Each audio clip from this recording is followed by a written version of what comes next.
Le deuxième pavillon qu'ils firent sauter quelques semaines plus tard se trouvait au bout d'un lotissement en devenir. C'était là tout un magnifique programme immobilier dont certaines des constructions n'avaient pas encore été vendues. Le fameux programme immobilier. Rien que ça déjà, terme choisi pour faire miroiter chez l'acheteur l'imaginaire d'un avenir lumineux. Tu parles. L'avenir se trouvait au bout d'un cul-de-sac auquel on accédait par des ronds-points. Tourner en rond pour arriver nulle part. Voilà le programme.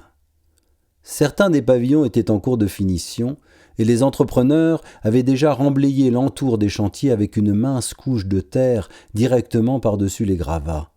Une couche insuffisamment épaisse pour permettre aux racines des plantations de s'enfoncer.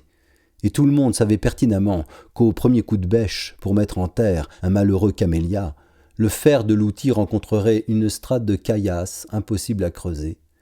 Mais cela n'avait aucune importance puisque tout le monde s'en foutait, puisque jamais personne ne se soucierait là de faire pousser des plantes ou des arbres. Seule la surface de pelouse aseptisée, la haie cisaillée avec une détermination de garçon coiffeur ferait office de nature, une nature dont jamais, au grand jamais, on ne devait perdre le contrôle. Aucune des habitations n'avait été livrée et des panneaux à vendre étaient encore accrochés sur certaines. C'est ça aussi qui les enrageait.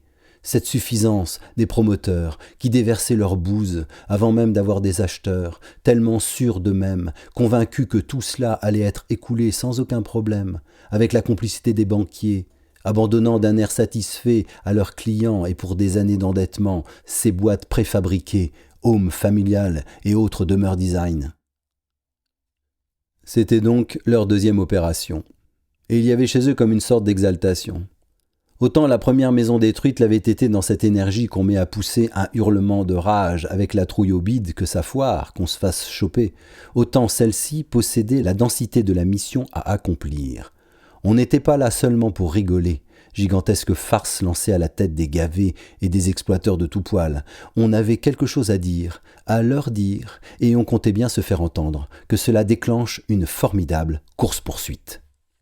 Parce que la première fois, cela n'avait été qu'un entrefilet dans la presse locale et un reportage bâclé dans le journal régional. Et puis, il n'avait pas été identifié, même si la police judiciaire avait été mise sur le coup.